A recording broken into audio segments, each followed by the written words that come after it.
Good morning sir. বলুন আপনার কি সমস্যা? আরে ডাক্তার বাবু, আমার সমস্যা বলতে ওই একটাই সমস্যা, যেটা সব ছেলেদের থাকে, গুপ্ত রোগের সমস্যা। আমি তো আপনাদের গুপ্ত রোগ সমস্যার সমাধানের জন্যই আছি, সেই জন্যই তো আমার নাম ডক্টর টি পে ধর। আচ্ছা, এবার আপনি আমায় বলুন আপনার সমস্যাটা কি হচ্ছে। মাঠে নেমে খেলা শুরু করার আগেই খেলা শেষ হয়ে যায় ডাক্তার বাবু। তাই বউ আমায় বলেছে যে আমায় আর ওই মাঠে খেলতে দেবে না, দর্শক দিয়ে খেলাবে তো আমায় আর খেলতে নেবে না, কারণ আমি নাকি খেলতে পারি না। আহা, কান্নাকাটি করবেন না, কান্নাকাটির কিছু নেই, আমি তো আছি আপনার গুপ্ত রোগ সারানোর জন্য, তাই তো আমার নাম ডক্টর টি পে ধর। এই মেডিসিনটা খাবেন, এই মেডিসিনটা খাওয়ার পর আপনার বান্টু পুরো রকেটের মতো হয়ে যাবে আর 5G স্পিডে ছুটবে, কোনো থামারই নাম নেবে না। ঠিক আছে ডাক্তারবাবু, ধন্যবাদ আপনাকে, অসংখ্য ধন্যবাদ। ধন্যবাদ নিয়ে কি গানে ঢোকাবো নাকি? টাকাটা দিন আর যান। নেক্সট কে আছে পাঠিয়ে দাও। আরে দাদু, এই বয়সে তোমার আবার কি সমস্যা হলো?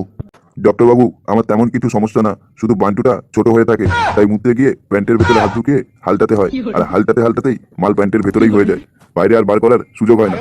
ও আচ্ছা, তাহলে এই সমস্যা। তাহলে আপনি এক কাজ করবেন, বান্টুটার মধ্যে দড়ি বেঁধে কাঁধের পেছন দিক দিয়ে ইট ঝুলিয়ে নেবেন, ঠিক আছে? তাহলে দেখবেন সবসময় বান্টু দাঁড়িয়ে থাকবে। আচ্ছা আচ্ছা, তাহলে আমি এই করবো। ঠিক আছে, তাহলে আসছি। ঠিক আছে, যান। সামনে কম্পাউন্ডার আছে, ওকে যাওয়ার সময় 200 টাকা দিয়ে দেবেন আমার ফিসটা। পরবর্তী কে আছে পাঠিয়ে দাও। বলুন ম্যাডাম, আপনার কি সমস্যা? ডাক্তারবাবু, আমার বিয়ে 6 বছর হয়ে গেছে, এখনো পর্যন্ত বাচ্চাই হচ্ছে না। আচ্ছা, নাম কি আপনার? নাম আমার রানী দেবী, কিন্তু ভালোবেসে সবাই আমায় ডাকে রেন্ডি দেবী। আচ্ছা, রেন্ডি দেবী, রানী দেবী। আপনি কখনো করেছেন? সে তো আমি রোজই করি, আমার পাশের বাড়ির দেওরের সাথে, কারণ বরটা আমার পারে না। আরে রেন্ডি দেবী, না না না, রানী দেবী, আমি ওই করার কথা বলছি না, আমি ইউএসসি করার কথা বলছি। ওসব ইউএসসি টিউএসসি কখনো আমি করিনি, বরটা আমার করতে দেয় না, কারণ কেউ যদি ইউএসসি রুমে আমায় নিয়ে ঘ্যাপাঘ্যাপ করে দেয়, তাই আমি কখনো করিনি। আপনাকে তাহলে করতে হবে।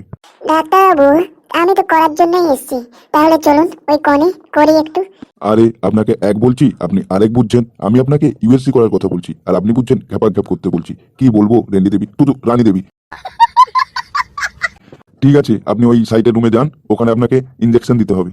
ডাক্তারবাবু, আমার কিন্তু বড় ইঞ্জেকশনই লাগবে, ছোট ইঞ্জেকশনে আমার আবার হয় না। আচ্ছা আচ্ছা, আপনি ওখানে যান, ওখানে আমি যাচ্ছি একটু পরে ইনজেকশন নিয়ে আপনাকে লাগাতে।